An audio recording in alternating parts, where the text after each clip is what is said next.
நண்பன்கிட்டயே கொடுத்த கடனை திருப்பி கேட்கிறியா என்று 5 லட்சத்தை திருப்பி கேட்ட நண்பனை கோபம் தலைக்கு ஏறி காரை விட்டே கதையை முடித்த ஆம்புலன்ஸ் டிரைவர்.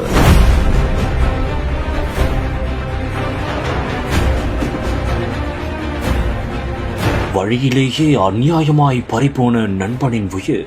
என்ன நடந்தது விரிவாக காணலாம்.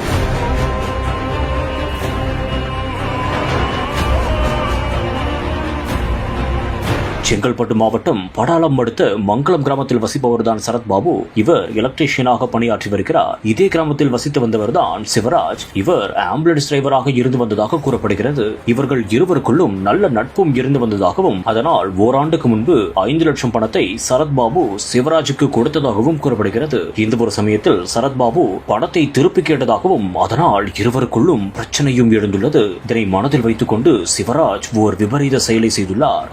தன்னுடைய காரை ஓட்டிக்கொண்டு வீட்டிற்கு வந்துள்ளார். அப்போது சரத்பாபு நண்பர்களுடன் அமர்ந்து பேசிக் கொண்டுள்ளார். அந்த ஒரு சமயத்தில் சிவராஜ் தனது காரில் வேகமாக வந்து பேசிக் கொண்டிருந்த சரத்பாபுவை இடித்துள்ளார். இதனால் நிலை குறைந்து போன சரத்பாபு தூக்கி வீசப்பட்டதாகவும் கூறப்படுகிறது. இதனையடுத்து அக்கம் பக்கத்தினர் சத்தம் கேட்டு ஓடி வந்து உடனடியாக அவரை மீட்க முயற்சி செய்துள்ளனர். பின்னர் சிவராஜ் காரை விட்டு தப்பியோடியதாகவும் கூறப்படுகிறது.